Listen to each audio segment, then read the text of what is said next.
You can't have one hand tied behind your back.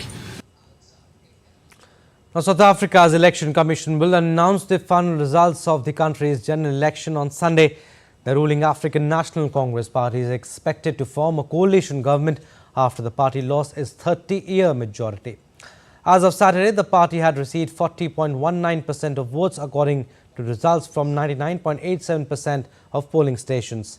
A coalition government marks an unprecedented prospect for the ruling ANC, which ends 3 decades of its dominance since it freed the country from apartheid.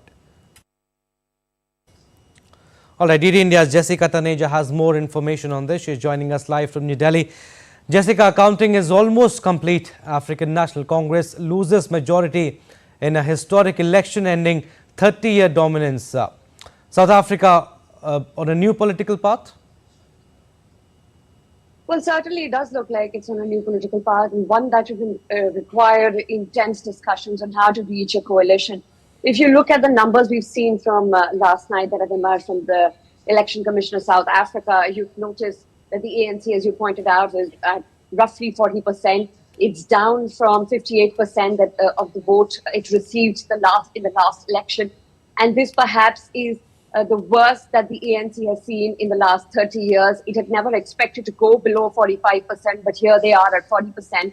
Cyril Ramaphosa, the former president, now finding it difficult to find to have coalition partners who would sort of settle on a particular point or the set of policies that he set out to have targeted, especially his black empowerment policy, which is the new National Insurance Health Bill for the inclusion of black people and many other policies that ensure the empowerment of black, as promised by the African National Congress in the last 30 years, when Nelson Mandela was at the helm of affairs and history was created in the country.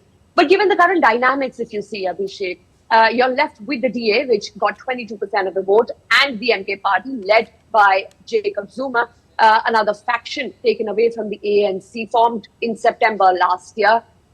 So the only possible coalition that does look like that could possibly go ahead would certainly require a lot of compromises, because at this point, if you see, the DA or the Democratic Alliance, the centre-right party, has outrightly refused, if not so, to work and form a coalition with the ANC. Now, the ANC is left with the MK party, which has received 15% of the vote, which is led by Jacob Zuma.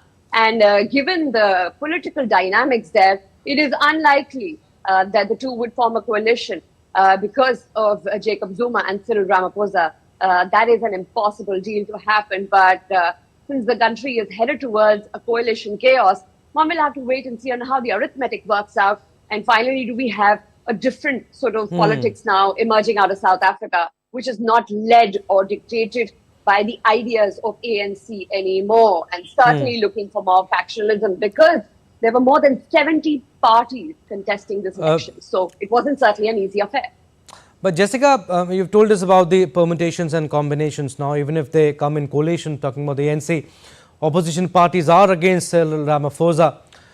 What do you think went against the ANC, who has been ruling for 30 years? Well, corruption and internal factionalism, not being able to manage the country's economy, high inflation, unemployment, promises and guarantees that were never fulfilled, with the kind of triumphant victory that the ANC saw, which gave South Africa its first ever black president, Nelson Mandela, after the great struggle to end apartheid. All of that hasn't really benefited. And if you look at the other parties as well, the kind of policies that they are driving will certainly cater to more interest. Now, if you look at the MK party, which is led by Jacob Zuma, as I pointed out, which was formed just in September, one of their policies is to nationalize the coal mines, and that is certainly not acceptable with the private sector. What the DA wants to do, or the Democratic Alliance, which has received the second largest vote share, it wants to ensure that the private sector thrives and the economy is flourishing as part of its election manifesto and its promises to the people. So certainly priorities take center stage. But since none of the parties have the majority in the National Assembly, 400 is the number, 201 is the magic number, and none of them seem to have it. If you look at the breakup as well, there are 9 provinces in South Africa. Before the election, the African National Congress controlled 7 of them. And now they've lost control of nearly 3 more and left with just 5. So, of course, there is a lot that the other parties would scramble onto in terms of what they can offer to the South Africans. And remember, All right. there are a lot of minority parties with whom the deals will be struck. So things not looking good for the ANC. Then they're not looking good for the ANC. Now, losing this massive vote share doesn't go down well in history for them. Absolutely. Things not looking good for the ANC. All right, Jessica, we'll leave it at that. Thank you for your inputs. Mexicans head to the polls on Sunday.